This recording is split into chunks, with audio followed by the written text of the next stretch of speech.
And now, our feature presentation.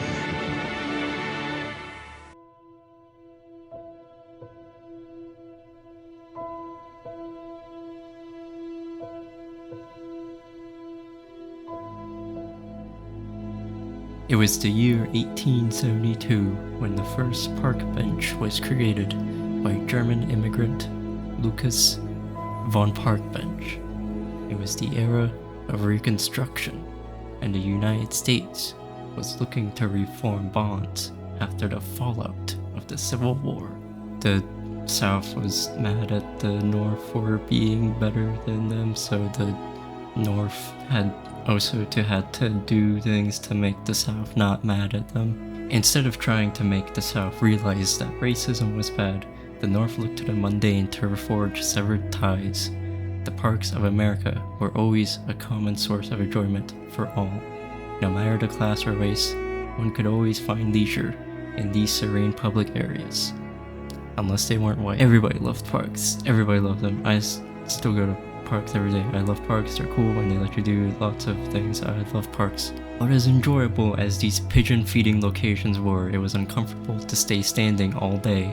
There was no seating, there were no bathrooms, there were no birds. It was a fucked up time to live, frankly. However, one German immigrant was not content with standing around all day. Lucas von Parkbench traveled to America to expand his chair business from Germany.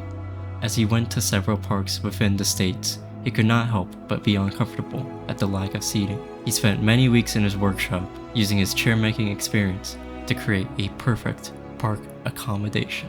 He was actually very dedicated to his craft. He loved chairs. Some say he sat on 10 of them. He was the picture-perfect hard worker, outstanding man. Finally, he struck gold. The park bench design was created. He filed a patent and got to work. The first park benches were handcrafted and donated to some of Lucas's favorite parks. They quickly became popular, and the scale of production appropriately ramped up.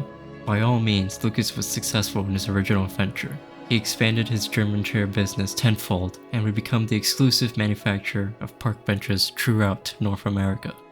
And after a few decades, the assembly line created by Henry Ford would also be used for mass production. The original park bench design featured a signature from von Parkbench engraved into the wood of the bench, and it was such an iconic signature that they decided to include the same engraving on the assembly line, and to this day you can find that signature. It's like the YKK zipper thing. Have you ever looked at a zipper before? It always says YKK. Like, who's YKK? Why does it say that? Do you know? Lucas was proud of his work, so much so that he had his ashes mixed in with the wood of one of his own benches. It remains in Lucas Park, his favorite park, named in his honor.